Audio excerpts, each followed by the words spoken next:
আজ সকাল থেকে তো মেয়ে ভালোই ছিল, কিন্তু হঠাৎ করে শরীরটা ওর খারাপ হয়ে গেল।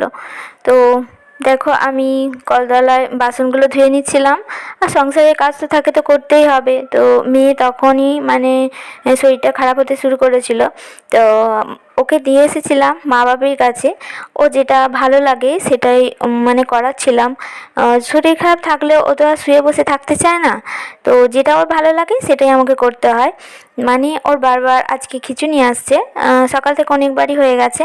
তো দেখো, মা ওখানে গরুর মানে যা কাজ থাকে ওগুলো করে নিচ্ছিল, আর ওকে ওখানেই দিয়ে এসে আমি কাজগুলো সেরে নিচ্ছিলাম। রান্না হয়ে গিয়েছিল, বাসন মাজা, তারপর গোছানো ছিল। তো দেখো, মেয়েকে বারবার দেখতে যাচ্ছিলাম, জল খাওয়াচ্ছিলাম, আর তারপর ওকে নিয়ে এসে ভাত খাইয়ে দিলাম। আর মাছ, পেঁপে, আলু, বেগুন ঝোল আর ভাত হয়েছিল আজকে। তো যাই হোক, ভালোই হয়েছিল। ঝোলটা করেছিলাম একদম মাখা মাখা করে মাখিয়ে ওকে খাইয়ে দিয়েছিলাম। আর ও মানে যতটা ভাত নিয়েছিলাম মোটামুটি সবটাই খেয়েছিল। এটা একটা আমার শান্তি আজকে, যে ও পেট ভরে ভাতটা খেয়েছে। কারণ যেদিনকারই ও শরীরটা খারাপ হয়, মানে খিঁচুনি আসে বারবার, সেদিনকারই ও খেতে চায় না, ঘুমাতে চায় না, জল খেতে চায় না। কিন্তু আজকে মানে খাবারটা পুরোটা খেয়েছে। সকাল থেকে মোটামুটি খাবার খেয়েছে, অল্প অল্প করে হলেও খেয়েছে, আর জলটাও খেয়েছে, আর বারবার বাথরুমটাও হচ্ছে। তো সেই মানে ভালো, তবুও শরীরটা একটু তো সুস্থ থাকবে। আর আগে তো এরকম কিছুই হতো না, মানে খেতে চাইতো না একদম। খিঁচুনি হলে বারবার শরীর একদম ঝিমিয়ে পড়তো, আর ঘুমাতে পারতো না একদম বিছানায়, মানে শুয়েই থাকতে পারতো না, বসে থাকতো সব সময়। আর দেখো, ভালো করে একদম মাখিয়ে ভাতটা খাইয়ে দিলাম। আর ও চুপচাপ বেশ খেয়েও নিয়েছিল সুন্দর করে। আর আমি গান গেয়ে গেয়ে খাওয়াচ্ছিলাম। ও একটু গানটা শুনতে পছন্দ করে, তো আর গান গেয়ে গিয়ে ওকে খাওয়াচ্ছিলাম। আর আগের মতো আর এতটা ভয় নেই, কারণ বারবার ওষুধ ধরে থাকতে হয় না, দিনে দুবার ওষুধ খাওয়াতে হয় এখন।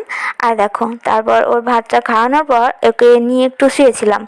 তো মাথায় হাত বুলিয়ে দিচ্ছিলাম, আর ওই গান করছিলাম যাতে ঘুমটা একটু আসে।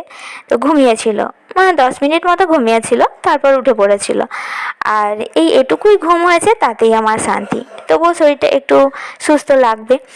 আর আমার মেয়ের খিঁচুনি হয় মানে ওই 5 সেকেন্ড 6 সেকেন্ড এরকম।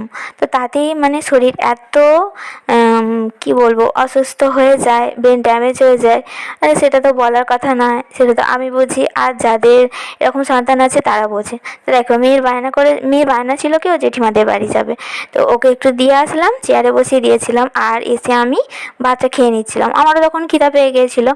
তো ভাতটা খেতে বসেছিলাম, কিন্তু আবার কি মনটা হলো যে না, মেয়ের কাছে যাই, গিয়ে ওখানেই খেয়ে নেবো জেঠিমাদের বাড়িতে।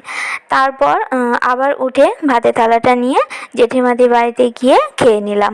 ততক্ষণে ও চেয়ারে বসেছিল। আর একটু তো মানে চলাফেরা করতে চাইবেই, একদম যে চুপচাপ বসে থাকবে আমার মেয়ে তো সেরকম নয়।